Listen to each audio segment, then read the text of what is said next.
Everyone, and welcome to the Pixelship podcast. This is episode number 22. I'm joined, as always, with the best crewmen, the best captains, the mavericks of their industries. Uh, Seaman? Seamen, yeah. Also very hardy seamen, if I say so myself. We have Ryan Blandy. All Long Johnson.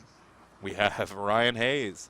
Hello. And joining us from the Dirty South, we have Joel Hartlob. Sup? How is the Dirty South? Hot as balls. Yeah, I can imagine. Like, You I picked the walked out. wrong month. You know it's gonna be a hot day when you walk out at 6:30 in the morning and it's fucking steamy already. Yeah. Yeah, nah. Steamy do with that. sex? Not quite. Steamy with Oh. fucking humidity and haze. Humidity and summer teeth. You got them all. Mm-hmm. What are you going to do? Nothing. I mean, you're going to just deal with it until it's time to come home and then Yep. go back down south, right? No. Oh yeah, that's a good point. Yeah. Come home for 2 days and leave again. All right. Sounds good. All right, gentlemen and ladies out there. I think that we have probably 4 listeners. Some of them are gentlemen, some of them are ladies. So I'd like to talk about some things. I'd like to talk about some video games and maybe, possibly, even some video games. So to start us off, we're going to talk about what we've played this week. It's not going to be extraordinarily exciting for me. I will start us off. I played Defiance. I don't think I talked about it yet, but everyone else has talked about it at length. My thought of the game is it is glitchy. It's definitely glitchy. Yeah, but what game is? The controls are decent. Like I like the controls. I like the loot craft of it. I like that kind of. I've always liked that style of game, like Diablo and Borderlands, and just where you're farming for the most part. And they've got these neat arc fall events that you can kind of just search out. And really, the only thing I've played in the game is just searching for these arc fall events. So I Yeah, really. it's fun. Yeah, I haven't gotten into the story missions at all. I played the tutorial and then just started arc falling. And that's really all that I do. But I tend to get good gear doing that, so I'm going to keep doing it, I guess. Did we ever figure out what that large instance was with the big monster and we were fighting the The mosquito thing? Vulge. It was the Vulge. You mean the So thing is where we got that our asses different? kicked? Yeah, like, was that different from The arc any... Yeah, like, there was like 5 arcs or That whatever was a those siege. things are. Yeah, like there's sieges and there's arc falls. The Vulge attacks are different enemies, and usually you have to stay on these points and make sure that the enemy does not take these said points. In arc falls, you're kind of just going in there and shooting everything until they say it's done, and then you get weapons. Right. The Volge events seem to need to have some semblance of strategy to them or cooperation. Or a crap. Yeah, Yeah. it's a lot. Right. It needs a lot of people to be there, Right. and that's like the first one we did that night. We had lots of people. It was a lot of fun, Right. and then we had like 10 people, and it was not a lot of fun. We did- Yeah, it was terrible. Yeah, We did another one in another location though. And there was a decent number of people there, but that one was even harder than first time. Remember, like the one with it was like a fucking factory or some shit like that. yeah. It was There's like catwalks and stuff like that. I actually like that area better, but that's Yeah, it was a lot of fun. Right. Except when we were dying every 5 seconds. Right. Yeah, so it ends up, the game is free to play. It's summertime. I'm sure there are plenty of 13-year-olds cramming the servers. So if you do want to play, I would suggest that you do it around now. I think that once high school and middle school starts back up, we will not see as many players on. Are you serious? Yes. Oh my. But I don't know. therefore, these Volge events are not going to be easy. Like, we saw how it would be with a limited number of players. Agreed. So, I don't know. If you want to play, I'd play now. I'd gear up as much as you can, level up as much as you can, and then... I guess that's hopefully- a good point. Like, I didn't even think about it that this is kind of summer vacation and that these games are going to start to dry up. Right. Well, I think the thing that game has in its favor is that there's only like very few servers. There's only like one server for each like national region. Like there's North America, and that's it. It's not like EU West or Yeah, North they America definitely had West, a North lot America more when the East, North game America launched. South. Like you look at a lot of these other MMOs. There's like 30 different servers to choose from. There's only one server, so Right, but even with one server, I mean, we're still. I haven't seen a group of more than 25 people. Even in that Volge that we seem to be yeah. falling But over each other. 25 people is a lot of people in one area too. I mean, it's more than you think.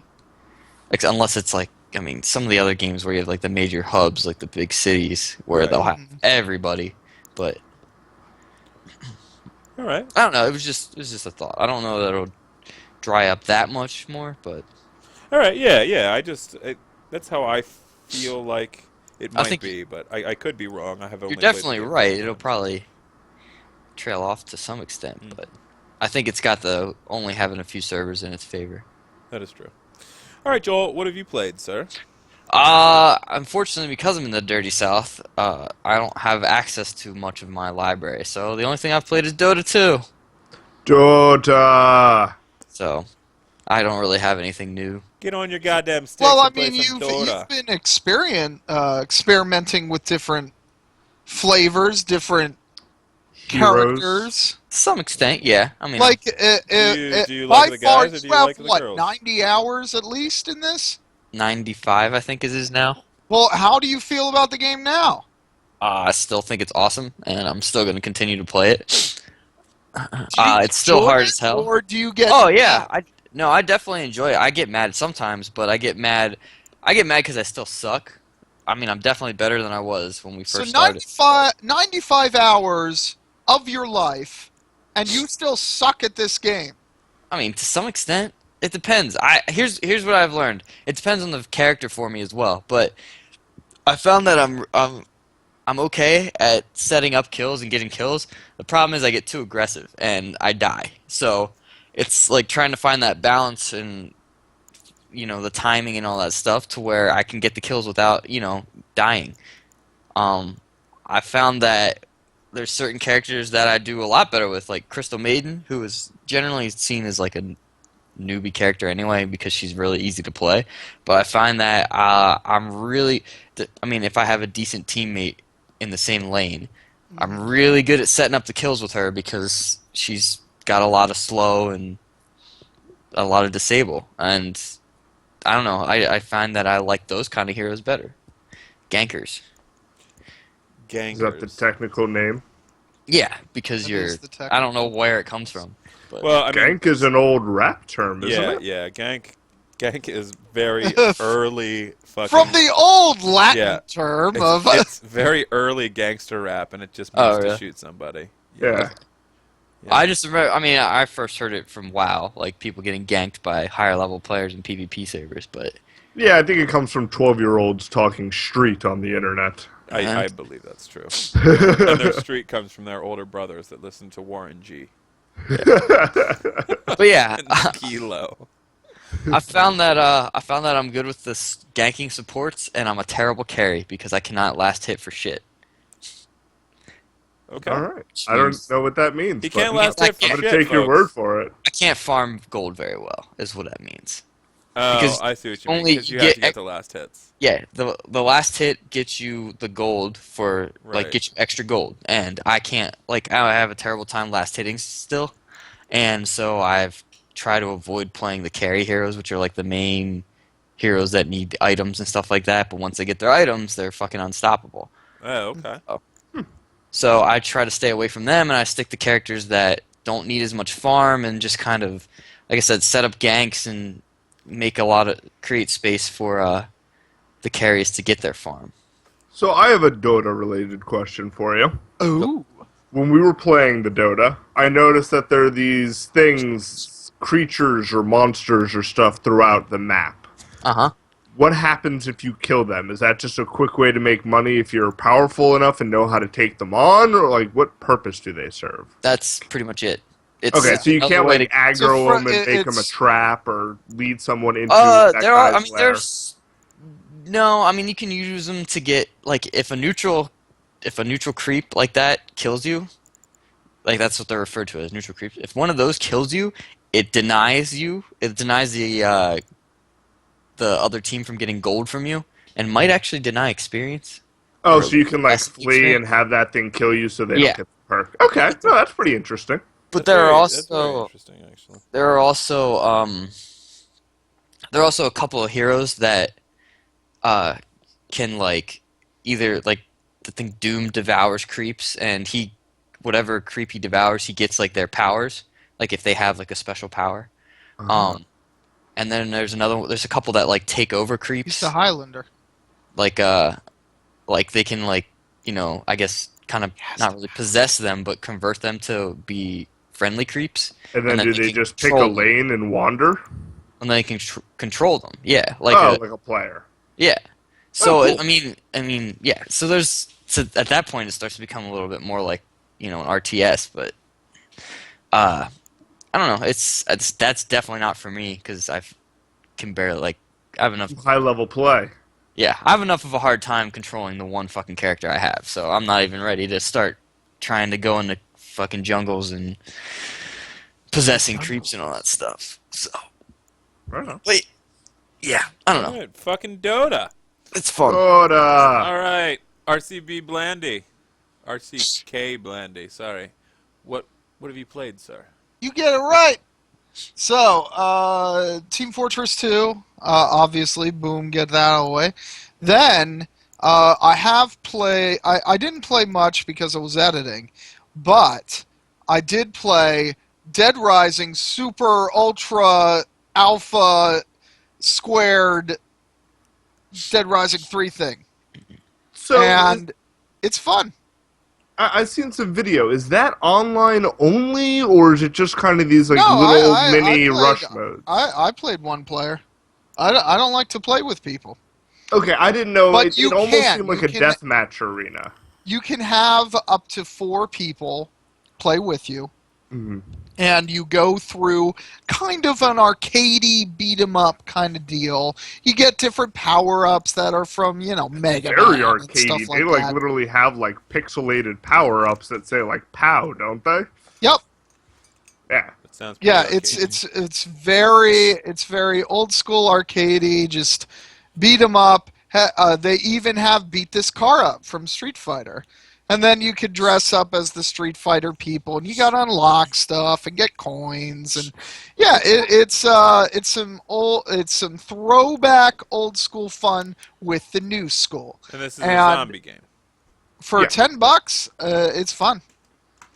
It, Oh. it seems a lot more self-aware than Capcom normally is. I think that's what threw everyone off when they first announced this was Agree. that title. They're like, Yes. "Wait, you're making fun of yourself? We've been making fun of you for this thing for years." Like, Yeah, they make it's when fun of your themselves dad like quite a makes a joke, like making fun of one of your friends. Like, well, you can't make fun of Steve. Like, we all make fun of Steve. Like, that's kind of fucked up that you said that. Like, but it works. All yeah, right. it's a It's lot of fun. fun. Yeah. If you guys already have Dead Rising 3, get that Street Fighter Alpha fucking weirdo squared thing.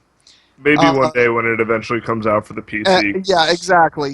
Get it for the PC, baby. Unless you delve deep into the Xbox One trough, like I did.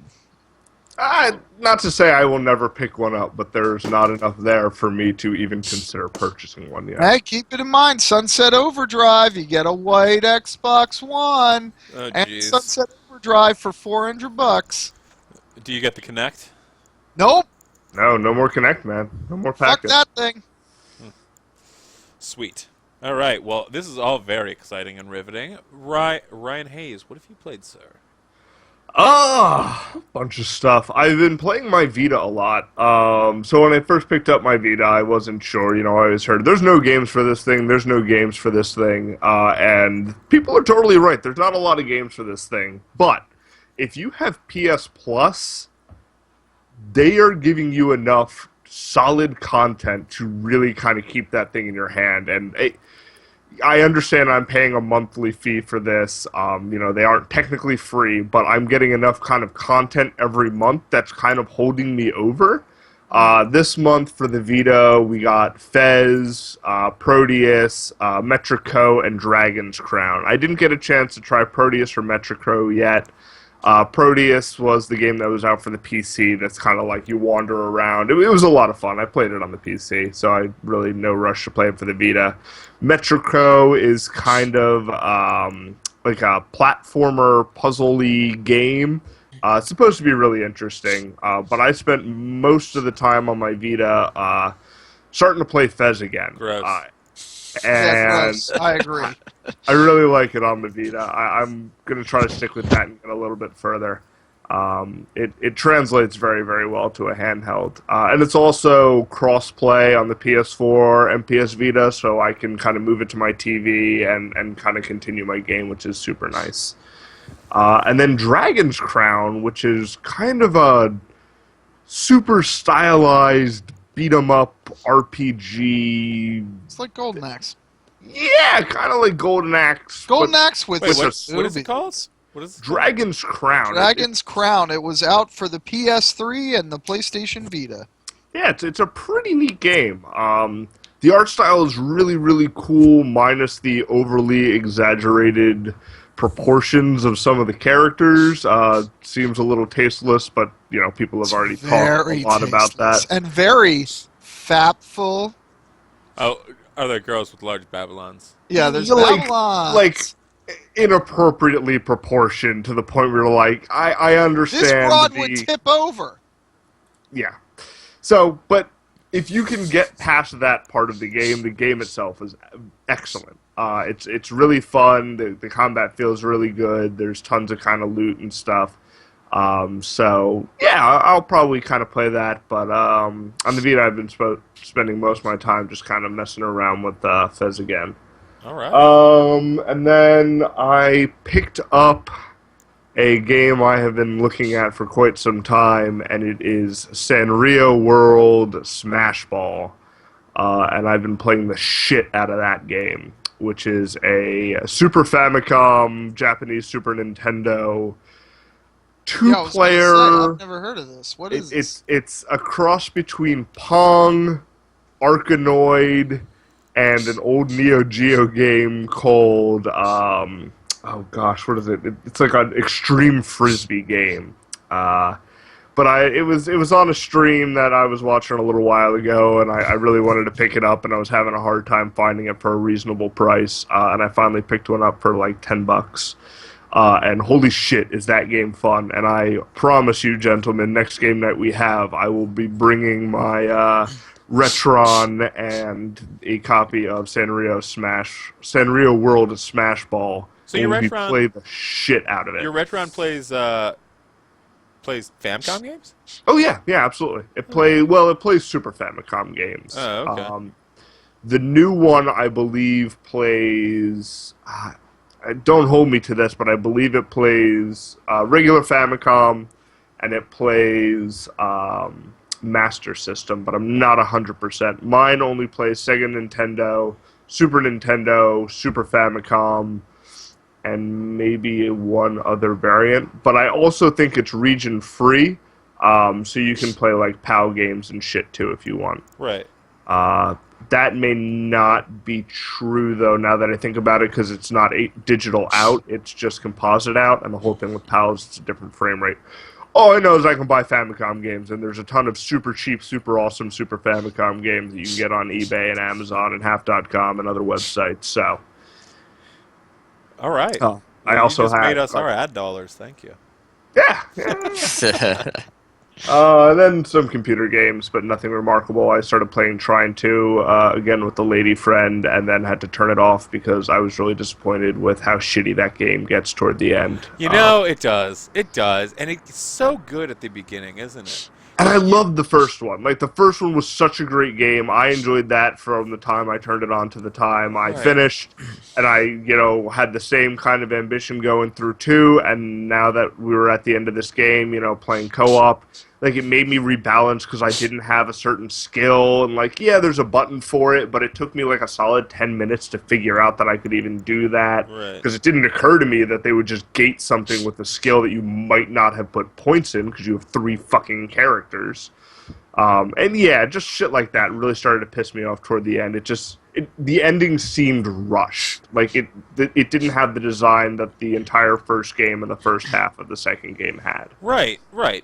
The game seems so deliberate in the beginning too. It's very very well put out. It's an And you felt good solving the puzzles. You never had to brute force anything. Oh, Like there was a absolutely. handful of puzzles I ended up just kind of fucking with the physics enough to be like, oh yeah, I can kind of jump this if I do it this way. Like, right. yeah. So that was kind of a bummer. Yeah. What I liked most about that game is really the narrator. I Oh adored sure. I adored the narrator, and I really liked the art styling.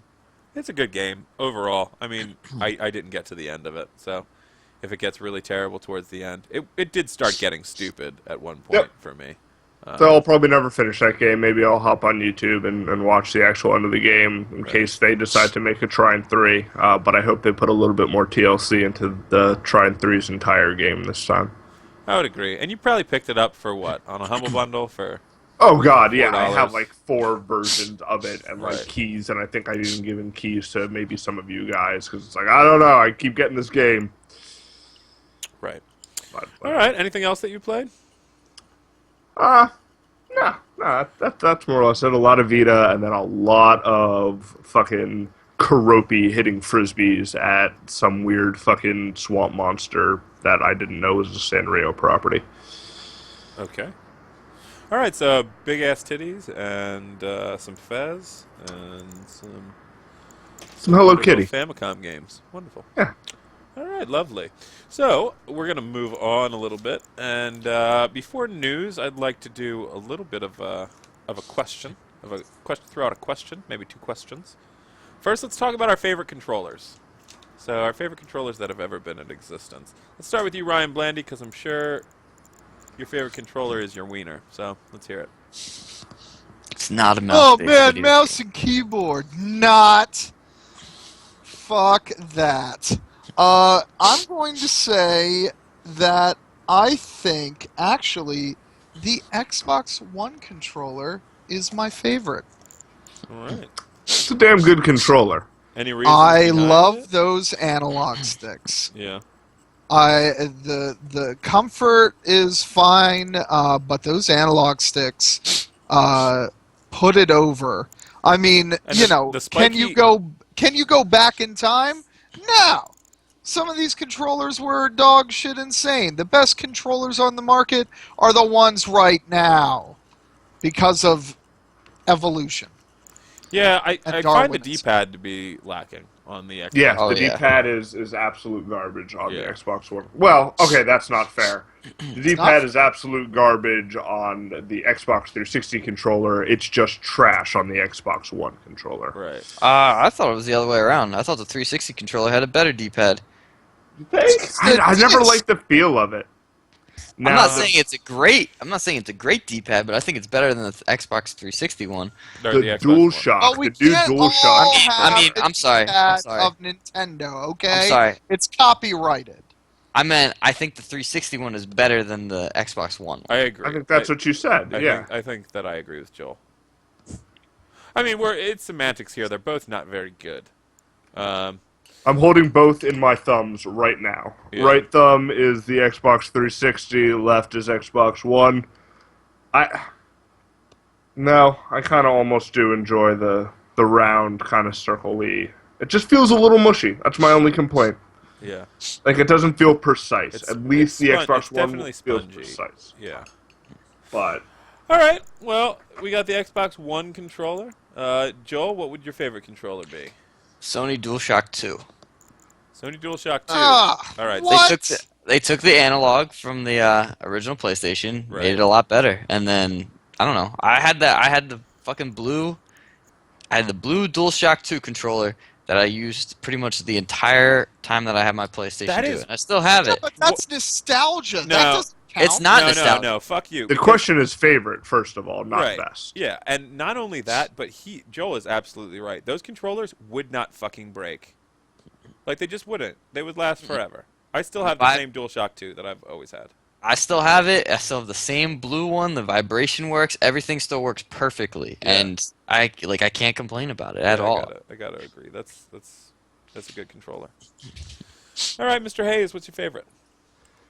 If we're sticking with favorite, um, might be cliche, but I'm gonna have to say a PC joystick. Wow, really? I I feel like You gonna play Borderlands on that fucking thing, no, huh? and here's my justification. So if we're saying favorite and not the best or the one I play with the most or anything like that, I have very vivid memories as a kid sitting down and playing TIE Fighter and playing X-Wing with not a great joystick, but the feeling that immersion for the first time piloting an airplane or a starfighter with a joystick, nothing else compares to that. Your brain as a kid just makes that connection, and it is a much more tactile controller, and it's a much more immersive controller than, okay, I can look and I can move and I can tilt. The joystick makes you feel like you're in a fucking plane. And I never had a racing wheel as a young kid, but you could make the same argument if you used a racing wheel before a joystick. But for me, like, getting into a fucking X-Wing and dragging the joystick out and crawling in the back of the computer and plugging it in and sitting down at that screen, there was something magical about using a joystick. Yeah, I personally, I think I've used a joystick on a handful of occasions. I've never ever owned one. It just never enticed me that much. I've always owned one since a kid, and I use them maybe 3-4 times a year when like I kind of get that itch to just like hop on some sort of space sim or fire up X-wing again or whatever it is. You should play. But I always have to flight have simulator, one. but it's good. Like, that needs to be an arm's length. It's always sitting behind my monitor, kind of collecting dust, but I need to know it's there. All right. I mean, like I said, I can definitely feel I have nostalgia built up for things that make very little sense to me in a larger picture. But I can see that being an enjoyable experience, and something can be said for peripherals in general. Just being a whole different kind of experience. I mean, I've recently purchased a racing wheel, like relatively cheap at a thrift store, and it's not the greatest racing wheel, but holy fucking shit, does that make racing games a lot more fun? Like, Does it? I can totally see why people spend like $3,000 building like a racing bucket seat with straps and like get like a good clutch and like spend thousands of dollars on these racing things. Because if I had a ton of disposable income and a basement full of video games, I would totally fucking have one of those. Immersion, man. It's all about immersion. Oh, it's great. Just wait until the fucking Oculus goes live and people are doing that stuff. So fucking excited. Right. I'm not gonna leave my house. Well, There's your new favorite controller right there. yeah, that would be it. That would be. Not really a controller. Well, can't get into this argument, but yeah. If I had to narrow down my favorite, it's boring, but it is my favorite. It's the Logitech wireless for the PlayStation 2. That was a Okay. great fucking controller. That- Arguably the only wireless controller that can rival the Wavebird for greatness. Okay, yeah, I'll go up with that, definitely. You mean before the era where wireless controllers were? Yeah, were mandatory. Like Yeah, where Standard. wireless controller was a feature and not a thing. Right. Got you. Yeah, and there was just something about the Logitech that actually worked. So many controllers back then, like the Pelicans and just everything, the Mad Cats and Fuck Mad all that Cats. shit, just claimed to work. It's like, this Piranha. is wireless, it's going to be great. And you'd try it, and you'd be like, this is all kinds of horse shit. This is the worst expenditure ever. But the Logitech, I mean, it just hammered it out of the park. The first one that I played was Ryan Blandy's. I don't know why. Why did you end up even buying that? Because it was good and wireless. Yeah. Yeah, that thing was fantastic controller. I didn't want to get up. Yeah, I mean, and once again, like, this is something you just don't see anymore. Having second party controllers being better than the originals, but I definitely Yeah. think that surpassed the DualShock. I'm sorry. I think they're just Joel. so fucking expensive now. For what? For controllers in Third-party general? controllers? To build a controller. Like No. I imagine the profit margin is so fucking low selling those things for $60, where you have a gyroscope and force feedback and these really high quality buttons and these really solid builds, and now they have a fucking touchpad and a light on them. Like those things have to cost like $40 to $50 to actually produce. It's probably true. I mean, they're yeah. PS3 controllers are still going for what, Ryan? $40? What? Used. Yeah, Yeah, used 30. they're going. Yeah, For. rounding. Yeah. All right. But that's the thing, like you And can that's- get third party, but they're pieces of crap because they have to cut so many corners that it's like I'd And they're rather mostly just pay the wired. $60. I've never had good luck with third-party controllers. Never had good luck. Every single one of them I've Logitech. ever Yeah, used that busted. that Logitech was pretty much the best one, and even some of the Pelicans that I've played on are passable.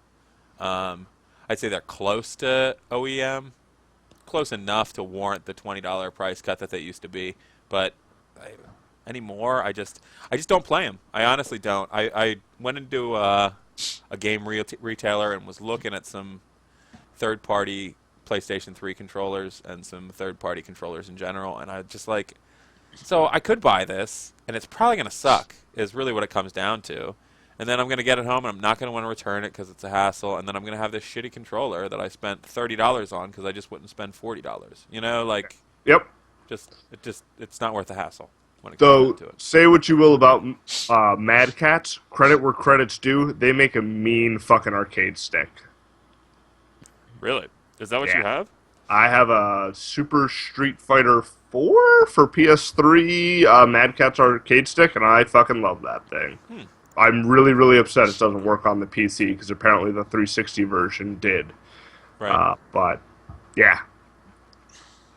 Well, I mean, yeah, good for them. They finally got it right. It only took them 20 years Yeah. of just selling controllers that break the next day. All right, well, that's going to round that up. I guess we've talked about controllers for enough. I'd like to talk about your favorite style of video games. This shouldn't take too long. I think we've already talked about them, but just so we can lock them in and let people know what we're into, the different views of video game addicts, I guess, our different crutches. Some of us like heroin, some of us like cocaine. Let's talk about this. So, Ryan Blandy, your favorite style of video game? I think everybody already knows, but let's hear it. Role-playing games. More specifically, though. Like JRPGs. There you go. All right. Hooray! And what draws you to that? I mean, what's the thing that is it just because those are the first kind of video games you played a lot of? The thing is, before I set my eyes on Final Fantasy VI, I was playing like Mario Brothers, Super Mario Brothers, side-scrolling adventures that had little to no substance and did not shape me as a person. Then some person showed me what video games could be, and they could be like a movie that I play through. And I would argue now, they're closer to a book. Well, I guess Back in the Final day, Fantasy got very cinematic, but yeah. Back in the day, they were very more- cinematic. Final Fantasy VI was a book. And then Chrono Trigger also took my breath away. And now they will always be very close to my heart because they set me on a fantastic road to possible diabetes and fatness. Yeah, they do take a lot of time. They don't. Yeah. They don't leave a lot of room for life. My only complaint about JRPGs, I love them too, but it's only so much time in the day. Right. Yeah, it's a young man's game. That JRPG. It is a young man's game. All right, Hayes. Let's go to you. What's your favorite style of video gamage? I know it's hard. It's so fucking hard. I mean, I literally play everything. Like, I give everything a fair shake, but more often than not, I guess adventure games. Maybe if I don't have to pick a genre, I would argue games that focus on, you know, as I was saying before about the joystick, games that focus on immersion, games that focus more on developing the world around you, like a Bioshock, Or like System Shock a 2. TIE Fighter, a System Shock 2, Zelda, where like the world feels richer and well thought out. A game like Grand Theft Auto, while a lot of fun and sandboxy and is a large world, I don't feel compelled to, try to do every side mission or try to figure out what's motivating the people in the town, or whatever it is. Because, first of all, most of that shit's not there. But I like games that when you play for the third or fourth time, you can kind of take your time and, read through the books. I mean, the Skyrim, Morrowind, all of those games, all of the Fallout games are pretty much the addicts, version of heroin for those kind of games where it's like I cannot tell you how long I spent in Morrowind and Oblivion reading fucking books. Yeah. Like not turning off my television and walking over to my bookshelf and reading books. Nope. No. Reading books with a controller in my hand because I wanted to know more about the Daedric gods. Like Right. those kind of games are fucking junk food for me. I can get lost in them for thousands and thousands of hours. It doesn't matter if it's first person or third person or kind of what the overall point of the game is. If you give me a game with a rich world to discover and kind of poke around with and uncover what makes people tick beyond the person on the screen, I'm hooked. Right on. Yeah, I'll have to agree with that. I mean, those are the kind of games that I think we all look for. I don't know about all of us. Certain people They can be do intimidating. Like right. I've seen plenty of people look at a game like, Morrowind and Skyrim to some extent, but I think as games get easier to play and better graphics, they become more accessible. Right. But if you sit somebody down in front of Morrowind, which I would argue is just as deep, if not deeper, than Skyrim from a content point of view, they wouldn't last more than 5 minutes because it's clunky and it's not super detailed or, whatever that is. And, even like is it Daggerfall that is still like the largest game world ever made for video games or whatever that is. Well, I don't know. you do bring up a very good point, though. Saying that, the more graphics come into play and make the game more accessible, like, Okay, well, I feel like there's a sense of boredom that comes from low res. There just is, and it's inherent in most of the games, and I even find it like in the retro games that I play, I cannot play retro games that are immersive. It just I can't bring myself to do it. Morrowind was probably the closest, but I played that when I was like 10. Like trying to play Morrowind now would be painful for me, I believe. Really? Yeah, See, I I still do. go back to that game.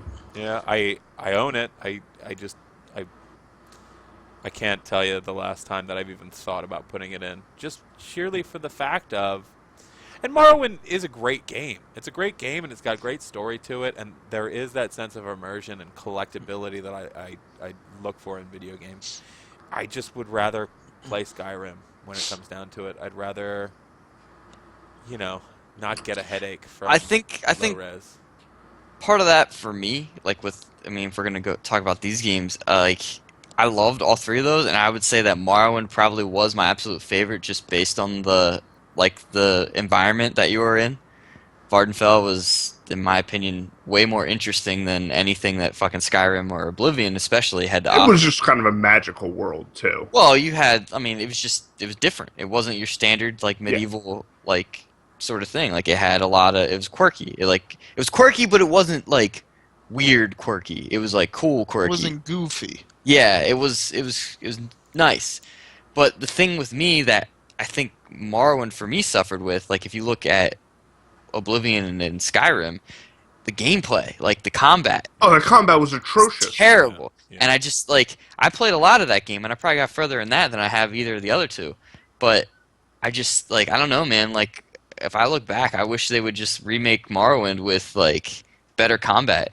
But when I go back to that game, I'm literally chasing butterflies and collecting flowers and reading books. Like, I am not going and digging through dungeons and shit like that because I totally agree. The combat in that game was fucking garbage. See, I guess for me, like, But I can I don't, wander around that world for hours. I don't want to do something in a game like that I can just go outside and do. You're gonna go and Yeah, catch go ahead and butterflies and try make to capture a potions? butterfly. I would, I mean, I just, I don't know. That's just not like that's. I mean, everyone plays their games differently, like, right? But that's just not the way I would. That's not what I enjoy about No, games like that.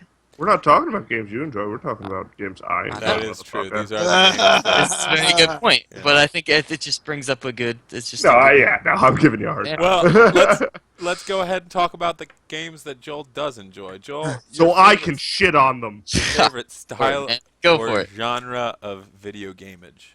I would say that in general, well, I don't know. I tend to like games with the RPG elements. Just starting off like piece of shit little weakling and building up strength over time and being a badass after a while. I don't know, like, Is and it the progression? Is that I enjoy RPGs, but I can never really peg down why. Do you have a clear understanding of what it's draws you to that? it's definitely the progression. It's hitting that level and then being able to put like an extra point in something or getting a new ability that you can just start using or and I like the ones that I don't like this whole freeform stuff that's been coming out a lot more lately. I don't like that. I don't like being able to do everything because I think it takes away replayability for one. But it's just something about like seeing that progression and looking forward to like, hey, when I get to this level, I can totally get this fucking ability, and that sounds awesome. So I can't wait to get there. And then not just that, but like being like getting new items. Like you're talking about like playing games like Diablo and stuff like that, where it's like it's a freaking loot rush. Right. It's just like all that stuff combined. I love like even a game like you can look at a game like Diablo or you can look at a game like Morrowind, Skyrim. They have similar elements to them. Obviously, take totally different approaches, but they still follow that general RPG Oh yeah. flow. Then you look at a So game like Deus Ex, which was more of an action-based sort of game, right? But it still had those like RPG elements to it, like you still like the original one anyway. Even the newest one I really liked, but it was a little lighter in that regard. Um, it has like you have to be skilled in something to be able to use it. You can't just use every freaking thing under the sun, and be good at it. Like I like I don't know. I just like being specialized and like you feel like instead of being this super awesome like I don't know when it comes to that when like instead of being this super awesome badass I can do everything under the sun like you've started off low and you specialize in something and got stronger and stronger in this one thing so you're really really good at doing maybe a couple things. Right. sure. Now, when you talk about RPGs, are you more talking about single player RPGs? Is that Yeah, what? I Okay. mean I do enjoy like playing MMOs every once in a while, but I would like much if I had to choose between like never playing an RPG again or MMORPG again and having like I don't know or never playing RPG like single player RPGs again, it would definitely like fuck our MMORPGs. They can all go to hell. I There don't need. is there is something super positive about party-based RPGs, though. Like that's one thing that I wasn't necessarily into, and till we started playing game night together. Hmm. Is just like, okay, well, we need a healer. Who's going to be the healer? We need this, Yeah. that, and the other. I think that there's something that's pretty cool about that. Um, but I don't know. I'm just speaking out loud. Well, then I Just mean talking to talk, really. that's why I think that's why I like stuff like MMOs and Right.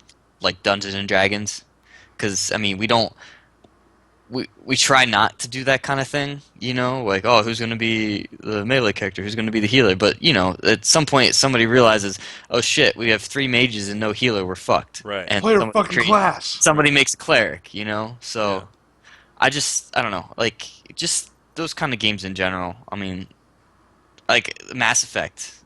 Right. The first one, in my opinion, had the best RPG elements, but the later ones had the better gameplay. Because that's important. Like in my eyes too, it's important. Like I don't like to play a game. Like I would much rather have the best of both worlds. Obviously, that's like a stupid fucking statement, but uh, I don't know. Like Mass Effect 1, great story wise, great RPG wise, shitty in the combat. Like it was fucking terrible. I'll be Well, honest. it's code to our combat, right? No, it wasn't. It was more. I mean, it was action based, but it wasn't. Like headshots didn't matter, like that kind of stuff. And Oh. I feel like that takes away from. It's like why be a sniper if your headshot doesn't do anything, you know? Okay. Yeah. Right. Stuff like that. It was just little stuff like that. Like it just was a little clunky.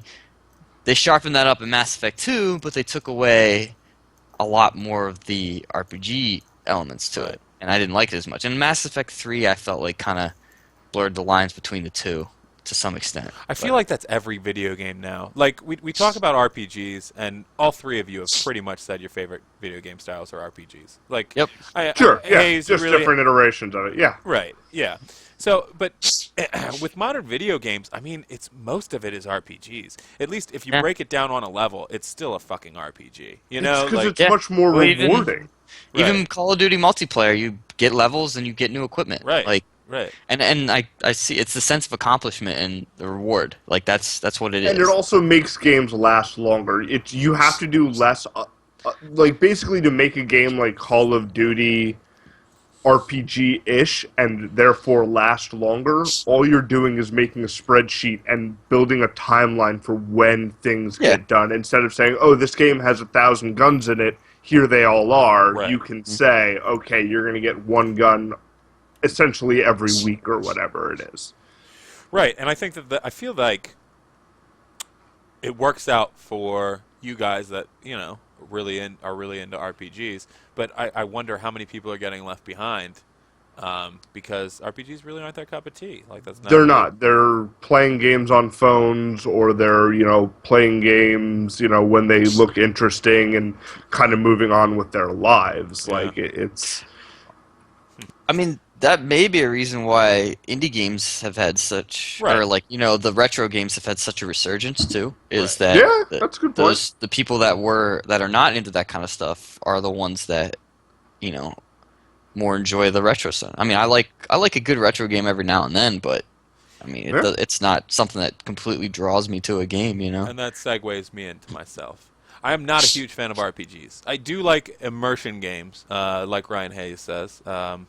I like the Skyrims and the Fallouts and stuff like that.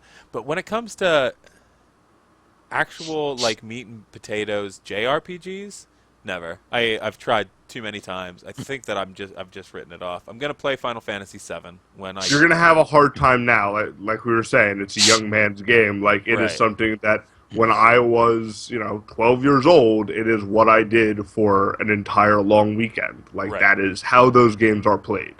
And we don't have that luxury I anymore. just don't. No. I don't have the same love for them that I used to. Like Blandy's always telling me to get this game or get this game, but I don't have any desire to play the JRPGs anymore.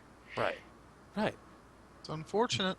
I know it is, and it's something that I wish that I did enjoy. But at the core of me, every time I've tried it, I just have not enjoyed it, and I have to throw in the towel at some That point. being said, I found that JRPGs on my 3DS and my Vita are the best places to play them, though, because I can watch a TV show or watch a movie and kind of take my time because things are inherently turn-based in a lot of these games. I can take my time with JRPGs and play them a little bit, It is much more accessible than having to boot a console and play this thing on the full screen and focusing all my attention. Like JRPGs, you can kind of play passively for the bulk of it until there's story stuff getting unveiled, and then you kind of have to pay attention to what's going on your screen.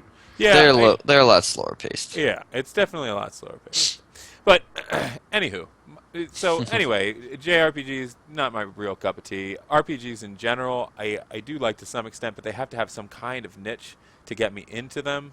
If they don't have like that quirky weirdness or that overwhelming like immersion, I can't get myself into the game.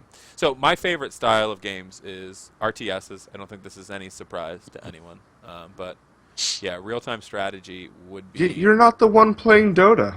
Dota is not RTS, but yeah. I mean, It's modeled after an RTS, but it's pretty damn close. It comes from the dark depths of Warcraft 3. It does. Um, and I did play in some of the early like Dota servers. When that mod community was up and running, it was rivaled by no one else. Like that mod community was huge. Sure. Yeah. Um, but I'm not. Dota is not one of my favorites. Dota, I could see it being one of my favorites, but I know that I'd have to invest a lot of time into getting good at it to really, Say 90 right, hours. to really pull a Joel. And there are, at this point, I'm not going to do that right now. I probably will do it eventually. I'm definitely not going to do that right now, though. hey So man, I always need people to play with. RTSs, I think- like yeah. like old school Command and Conquer, Age of Empires, Age of Mythologies, any of Blizzard's RTSs. Hmm. I just ate for lunch. There's something so rewarding about smashing your friend's face in, and not only beating them like you would in a first-person shooter or in Team Fortress. You beat them and they come back to life, and it's like, oh wow, that was awesome. But they build something for hours, and you go in and you just piss all over it and burn it to the ground. There is nothing more rewarding than that in video games.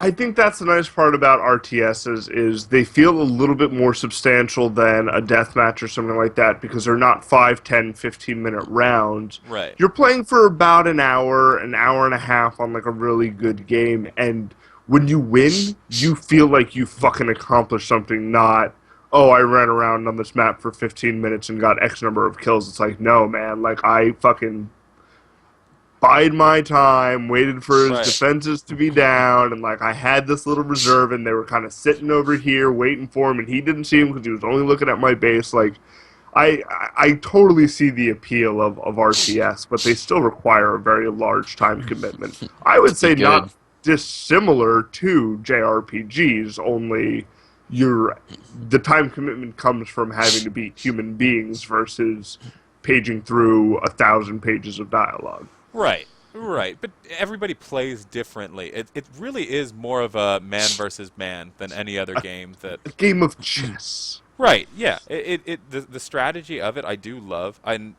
when you get to high levels, like you're talking StarCraft 2 Zerg rushing, like you can beat somebody in 5 minutes. Like it doesn't have to take long.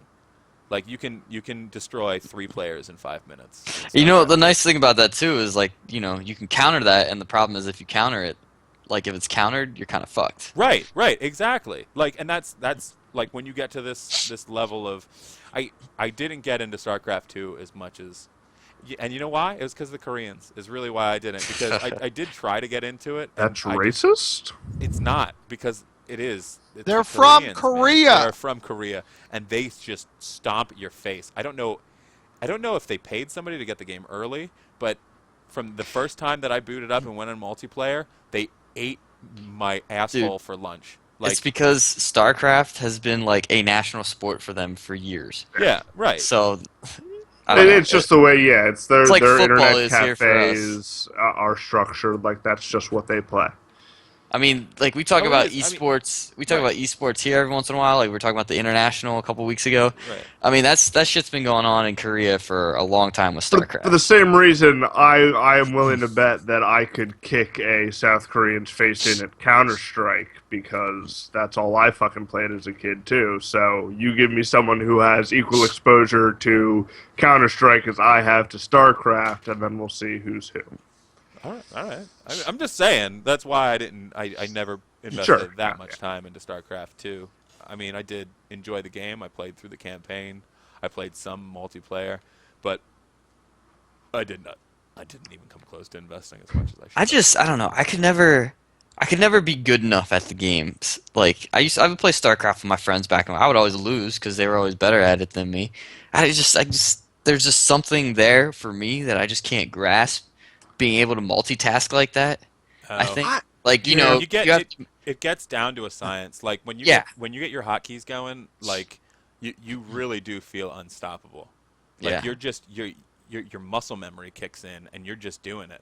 That And 8 p.m. starts going, man. Yeah. Access per minute. Absolutely. They during high school we like commandeered a computer lab, and every lunch period for at least 3 months we would go down to this stupid Mac lab and play Warcraft 2 because Blizzard Games would play on Macs and PCs. Um, and we played Warcraft 2. I I would have to say just hundreds of hours of Warcraft 2 during school. It really did make us all like on another level. There was a group of like 6 of us. So and that just definitely it holds like nostalgia for me. It also holds just a point of just love for the game. Really, I those are the games that I gravitate towards. Anywho, so if anyone has anything else to say about styles of video games, now is your time. I hate all video games. I know they're the worst. All right, let's talk a little bit about news. Ryan Hayes, why don't you tell us a little bit about what's been going on in the con field? Oh, Jesus. It is Gamescom this week. It's taking place in Germany. There's just tons and tons of news. Kind of a handful of highlights is some of the PlayStation Share features. Not going to go too into it, but basically, if you're PS Plus members, you can essentially like pass a controller back and forth and like let your friend take control of your game. Like, there's some crazy shit coming out with PlayStation also, sharing you can do ability. couch co-op Yep, there's going to be over couch. the internet. Yep. Right. Right. Okay. Here's the thing. What's Our the our society is really making it so we don't have to leave our house. No, yeah, that's the point. Yeah. Like, I'm fine with that. yeah, but you can see people. Let it be the Jetsons. Yeah. Yeah. No, if I want to see people, I'm going to make them play fucking Hello Kitty Smash Ball. Like, that is the game we're going to play. If I want to play a new game, I'm probably going to hop online. Like, All right. All right. I Yeah, can I be just an I don't know. avatar, and I can be fucking handsome. That's all you see. You never see me anymore. I could be 80 years old.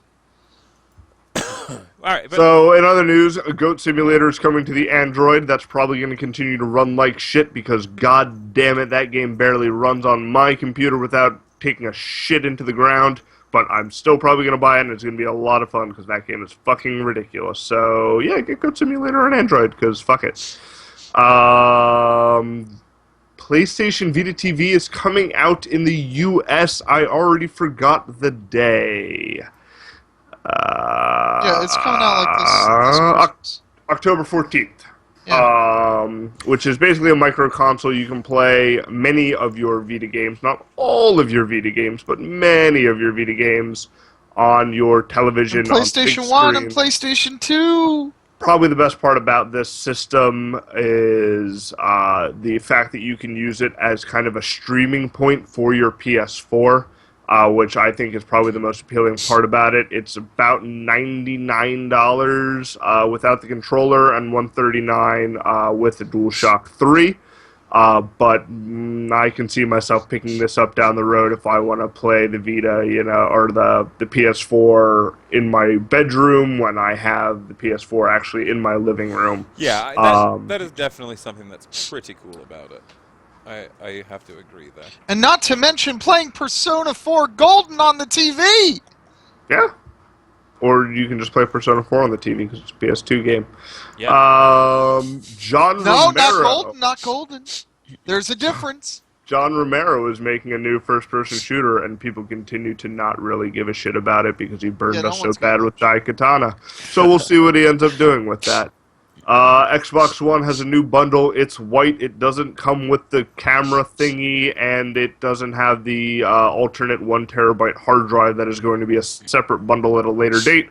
I don't care well, because... the 1 terabyte one comes with Call of Duty, and it's a special Call of Duty console. Whatever. The Sunset Overdrive one But is the white. Sunset Overdrive is why you buy the system. Sure. Crytek is on fire right now. I just want to read a quick quote so everyone knows how big of a piece of shit the CEO of that company is right now. His name is Savat Yurli. They've been shutting down the UK studio. I think they just shut down the one in Texas. but there was an issue where they just stopped paying employees. Eurogamer did actually a really good interview with him that kind of showed some light on what a giant hunk of shit this man is. So I'm going to leave you with one quote from him to give you an idea. This is directly from Savat Yurli. Some people were very impatient and got angry at the smallest delay, referring to not being paid. Also, there was a critique of us not being proactive in communication, which we don't understand, because we had frequently in the UK, as well as every other studio, talking about potential rough times. And we have even shared with people how they should maybe work with different banks at a personal level to prepare. Or not, they could, or if not, they could make the choice to resign and look for other jobs. So this was his reaction when the interviewer was asking for the justification of outright not paying employees, basically saying, well, they were complaining a lot, and, maybe they should have worked with a bank to get a loan so they could afford to feed their families, or they could just fucking find another job. So, fuck this guy. So, wait, this dude's just said, like, well, we're not going to pay you, and you understood that, so you can either work for free or find another job. Well, okay, well, hold on. So, but not there's, getting paid, that's not a job. That's well, hold just... on. There's a difference between not getting paid ever and having a Exactly. delay of payment. Exactly. So if they had a delay of payment and they did honestly say, look, there's an accounting problem, you will be paid, but it'll be at a later date, and we apologize. There would be a right way to do that, and that was not the right way to do it. Yes, I understand there are some extenuating circumstances, and this does happen in other companies, but the way this man... And go on Eurogamer, don't judge everything on this, one quote, but you'll get a very good idea for how this man perceived this company basically sinking into the swamp. He's just a dirtbag. Yeah. The Texas studios kind of restarted under a new name. I want to say it's something Guns. So the Texas studios restarting. It's a German company, but the UK office is kind of getting divvied out among other development companies. Most people are in good positions, but it's just kind of a bummer because Crytek used to be a pretty decent studio. So what have they made? I'm sorry. I always ask questions like this because I don't know. Crisis. What? They made Crisis. They made Crisis. Okay. Far Cry. Far Cry. They made Rise, and they were developing engines for a while at the end. Does anybody actually like Crisis, or did they just Never. use it to test out I really computers? liked Crisis. Yeah. I Never actually, played it. 1, I really enjoyed. 2 was neat. Yeah. 3 is kind of shitty. Okay. And then my final piece of news is Sony announced a trailer, an interactive trailer called PT. Yes. Kind of spoiler alert. I'm It's not going to go very into much it. spoiler alert. Yeah, so if you don't want to know what this is, go on the PlayStation Store, download this interactive Demo. trailer, teaser, I Yeah, guess. Interactive trailer teaser. But I'm going to explain what the reveal was for this. I actually haven't played it man, myself, it's so but I good. have to go do it because it sounds fantastic. Hideo Kojima, Guillermo del Toro, and Norman Reedus are making a new Silent Hill game. Ay. Boom! Right? Yeah. So Oh man! I'm getting on that train. Who gives a shit about Norman Reedus? Like, let's just be honest. Yeah. Who the fuck cares People about like Norman Daryl, Reedus? man. They love him. He's on fucking watches and fucking wallets. I'm a big Hideo Kojima fan. Yeah. When I saw Guillermo del Toro's name on Del this, Toro's on there that's too. Yeah. I'm done. Like, Yeah. fine. Yeah, for a Silent Hill game. Yeah, Damn. Del will- Toro has like a view into horror and into suspense that no one has had since Hitchcock. I really am excited about this. I feel like So they get $60. Congratulations. Yeah. That was the first time I saw 3 names on a screen and went, well, I'm buying a game. yeah, really. I know little to nothing about this game. And if you if you can play the trailer demo, whatever, like it's a good time. I mean, it very much has like a Silent Hill 4-esque The Room Yeah. sequence. It's an interesting way to launch an announcement. Yeah. I guess I should go back and actually play some of these Silent Hill games. Yeah, dude. I've never finished any of them, but I Yeah. have thoroughly enjoyed every single little bit that I've played. But they're just fucking horrifying and difficult and Silent Hill stressful in 2. a Yeah, way you that I need to can't finish. get through. You need to finish Silent Hill 2. There is absolutely no reason to not. Those and finish it. Fatal Frames are both on my list. Yeah, Fatal Frames are okay, But Silent Hill 2. Silent Hill 2 especially is phenomenal, and all of them are good. Even The Room, that's not Well, even a Silent Hill game, is good. I don't know. The most recent ones have kind of taken a shit fit. No, heavy that Downpour. Downpour, I thought was really. Oh, good. really? Is that why? You know, when we were playing it, you were all like, "Oh my god, the rain again!" Yeah, the rain was a little bit much, but This I is will ridiculous. say, yeah, it was just Those because, games are there to explore yeah, and also, scare you. right. The rain events happened a little bit too often for me, but the rain events were very cool.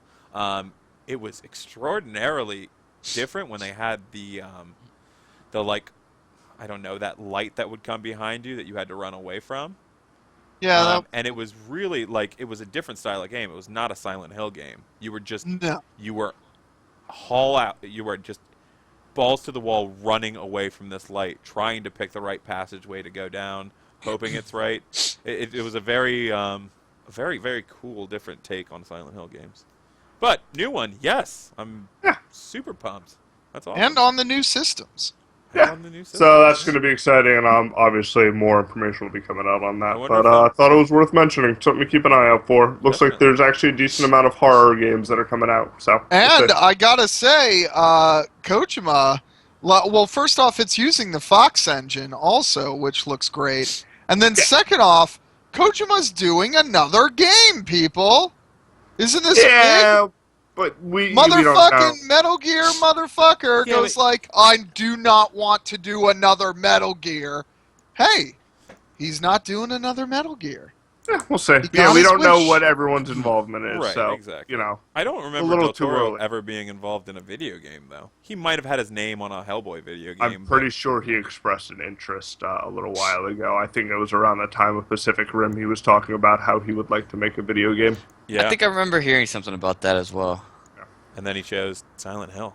Nice Great fucking work. choice, Guillermo Yeah, del Toro. that's the best goddamn fucking choice. Somebody probably showed him Silent Hill 2, and he was like, yeah, all right, yeah. Yeah. This is exactly what I want to do. All right, You cool. gets me the phone number. Right. Wonderful job with the news, Mr. Hayes. Does anyone else have any news stories? Nope. Silent Hill was mine. Yeah, I think he took the cake there. That's Awesome. and that's a great way to sign off, I think, as well. That's going to bring our podcast to an end. We've talked about dragon crowns and big old titties and everything that you could possibly want to talk about during a podcast. So, everyone, I hope you enjoy your night. Signing off, it will be Ryan Blandy We're just like Kevin Bacon. and Ryan Hayes I just want bacon. and Dirty South aficionado Joel Hartlob. Peace. the Southern heart throb. All right. Good night, everyone.